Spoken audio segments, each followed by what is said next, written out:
Happy holidays. Want to give your host a gift? Consider subscribing, rating, and reviewing the show this holiday season. It really helps the show grow. From all of us at Believe, have a Merry Christmas, everyone, and a Happy Holiday.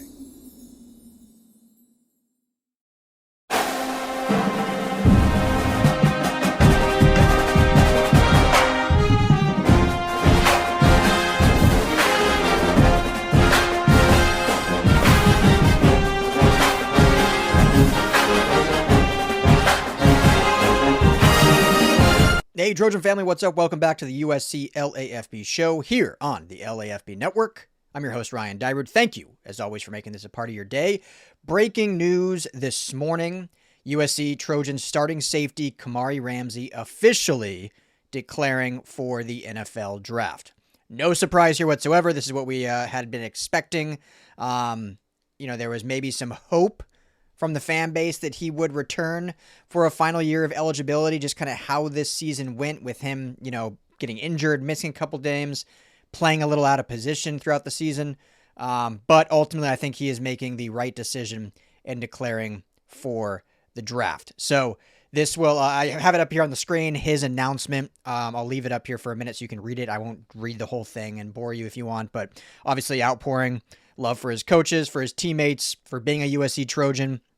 Remember, Kamari Ramsey was a local kid, originally committed to UCLA, played his first season with Danton Lynn when Danton Lynn was the defensive coordinator there, and essentially came over to USC with him and has just been one of the best defensive players for this Trojans team. Last year, we saw the true potential. Like when this defense in Danton Lynn's first year as DC made that significant jump, a large portion of that was because of Kamari Ramsey. You also had some, really good elder or guys that had played a lot of snaps, Jalen Smith in the secondary.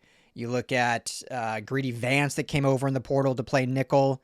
So there was a lot of pieces around him. Akili Smith, I don't think had the ceiling that like Bishop Fitzgerald had this year, but Akili Smith had played a lot of football for Oregon State. So you had those pieces around Kamari Ramsey, and then he was able to just shine and show his talent.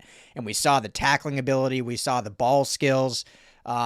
Really just a chess piece, able to move all over the field. So this year got, unfortunately because of injuries, he was forced to play a lot more in the slot than, I know the fan base wanted to see. But I'll say this, because I think a lot of people were kind of like, man, he should come back. He hurt his draft stock. Team didn't do him any favors, playing out of position. I totally get that to a degree, but I actually think, statistically he had a down year, not quite as much. I'll get those in a second, but I actually think it may help his draft stock, or at least not hurt it, because when you're an NFL scout, NFL GM, NFL coach, there's certain guys that you're looking at pure production, and I've said this a lot, like to me, production speaks volumes. If you've produced consistently, like you should be high on boards. And there's certain guys that you're looking at projection. So there's production and projection. And Kamari Ramsey, by what he did this year, elevated his projection because I think it showed the versatility that he has. I liken him a little bit in his game too to someone, we'll keep it local, someone the Los Angeles Rams drafted 2 years ago, Cameron Kinchens out of Miami. He was taken in the third round, 99th overall, safety for Miami, and is now their starting safety in the NFL and is playing really, really well with the Rams. And at Miami, he was able to do a lot as a safety, similar to Kamari Ramsey. Play, deep middle, able to play in the box. He played a lot of slot man coverage.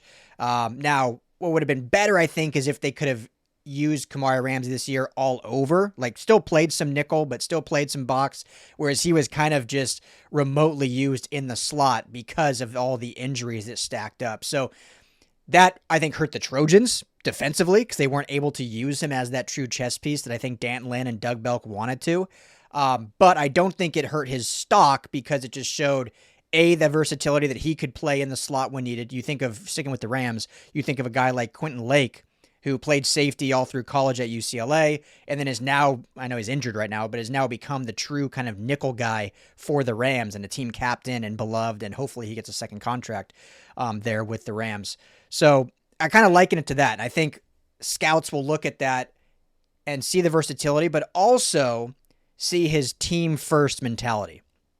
Some guys just have so much talent that, and I'm not pointing anyone out by any means, but some guys have so much talent that even if they're not a true team guy or, they're not the best locker room guy, they'll look past that because they're like, all right, this guy's ceiling, we got to take a shot on it. Some guys, if they're that like talented guy, but maybe not as talented others, but man, they're just a grinder, team first mentality. All the boxes that, coaches like to check, they'll elevate that guy over a pure talent guy because of what they can mean for the team and do it all kind of player. And we've seen that, come down the pipeline in the NFL a lot and obviously college. So I think Kamari Ramsey can certainly be that guy. Projections, right now, I still think he's going to be a fringe first to second round player. He'll be one of the top safeties, I think, in the draft. It'll be really interesting to see where Bishop Fitzgerald ends up being kind of projected because both of them, entering this draft as both safeties. Bishop Fitzgerald, AP All-American with Mekhi Lemon, had the 5 interceptions. He had a great season for the Trojans. Is his ceiling, though, as high as what Kamari Ramsey's is in terms of projection? I don't think so. I think he'll be more of a production type safety that'll be that kind of 3rd, 4th rounder, but will still potentially have an impact. But all right, people, serious question time. Did you know that driving high is considered driving under the influence? That's right. Driving under the influence of marijuana is against the law in every state. That means even in states where marijuana is legal. That means driving high could get you a DUI. And if you think law enforcement officers can't tell when you're driving high, well, you're wrong. If you're high, they can tell. Your friends can tell. Your coworkers can tell. Even your parents can tell. Everyone can tell. So what makes you think that law enforcement officers don't know when you're driving high? You'd be wrong. They can tell too. Driving under the influence of marijuana can slow your response time and change how you perceive time and speed. So even if you think you're fine to drive when you're high, you're not.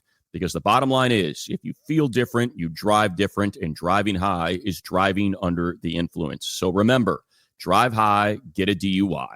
Paid for by NHTSA. Drinking and driving is a decision that will change your whole world.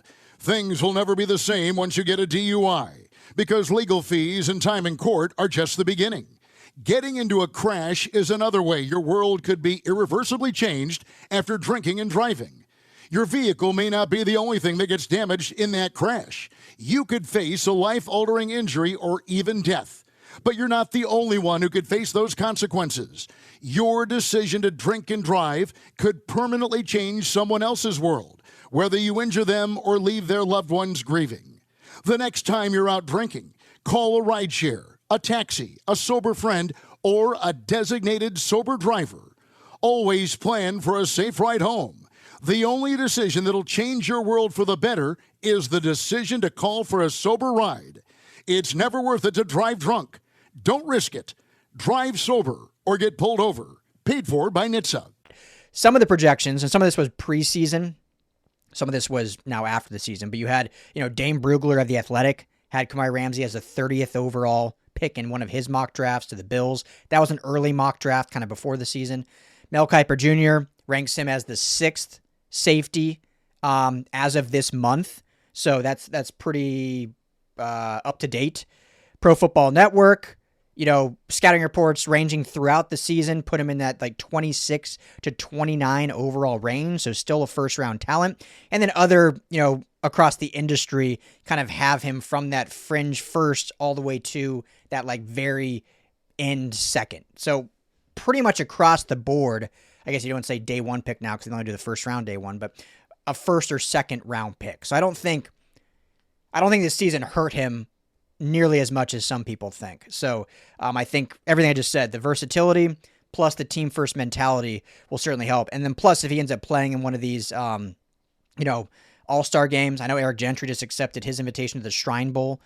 So we'll see if Ramsey, if he's able to play in one of these other ones or chooses to, plus obviously the scouting combine and all the interview processes and stuff like that. But elite player, such a great Trojan. I remember I spoke with him before the season and kind of asked him which player he models his game after, and I had one in mind, and he literally said the player I had in mind, which was Derwin James. And when you look at Derwin James play in the NFL and how he's able to move all over for the Chargers, whether it's in the box, whether it's deep, whether it's in the nickel and coverage and tight end play. I think Kamari Ramsey has that caliber to be that good if he can reach his full potential and ends up in a good system that will utilize him the correct way. So, yeah, nothing but love for Kamari Ramsey. We knew this was coming, so no surprise. Trojans will be starting 2 new safeties next year with the departure of Fitzgerald and now Kamari Ramsey officially. And so Christian Pierce re-signed. We know he'll be back and expected to be the starting safety. We'll see about Kennedy Urlacher's development. We'll see about some of these young guys coming in, and we'll see if they add one in the portal, which obviously I will keep you posted on fully on all that. So, yeah, shout out Kamari Ramsey, officially going to the draft. We'll follow his journey through the rest of these next few months until April to see where he ends up. But, we've seen a lot of Trojans playing great in the NFL all across different landscapes. Obviously, Woody Marks has been great for the running back position. Cameron Bullock has been great. Kalen Bullock, has been great for the Texans from the safety position. Jalen Smith, and before he got injured, was playing really well. I mean, the Houston Trojans are basically all run and one of the best defenses in the league, and you got all Trojans up and down with their fingerprints. So great to see. Plus, I mean, all the other, Caleb Williams, a lot of Trojans playing great out there. So we'll see where he ends up, but certainly a bright future. I will be at practice later today. We just got the schedule for the bowl practices, so we'll be talking to Lincoln Riley later this afternoon. So for those that have been dying for it back, I'm sure not many of you have, but I will be back in the Dairu Dojo on campus giving my practice report and practice update live from USC. So make sure to tap in for that. Hit that like and subscribe button. We appreciate it. We're growing this thing. It's been amazing. And I'll be back with everything USC, always for you, family. As always, fight on. Hey, Trojan family, thank you so much for hanging out and watching the USC LAFB show. Before you go, let me tell you quickly about our friends over at Sleeper.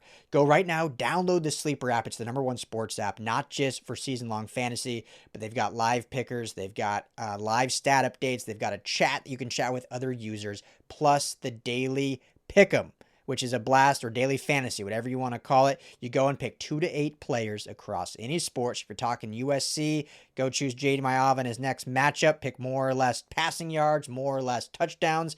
You stack those, and you can win real money. When you go to make your first deposit, make sure you use our promo code USCLAFB. You're going to get a match deposit up to $100. Put in $100, you get $100 free to play with from Sleeper. Put in $10, they'll match you that $10. So now you're sitting at $20 to play with. But also right now, for any new users, no deposit required. You get $20 free entry. You can stack both. You can get the $20 for free. Go make a deposit. Use USC LAFB. And now you've got a bunch of free money to play with right there on the Sleeper app. Check it out, Trojan family. And when you do, tell them the guys at the USC LAFB sent you.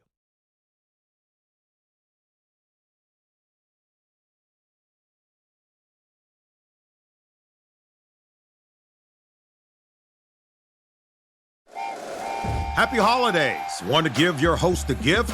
Consider subscribing, rating, and reviewing the show this holiday season. It really helps the show grow. From all of us at Believe, have a Merry Christmas, everyone, and a happy holiday. If you like the show, please take a moment to rate, review, and subscribe. It really does help the show to grow. Thank you for listening.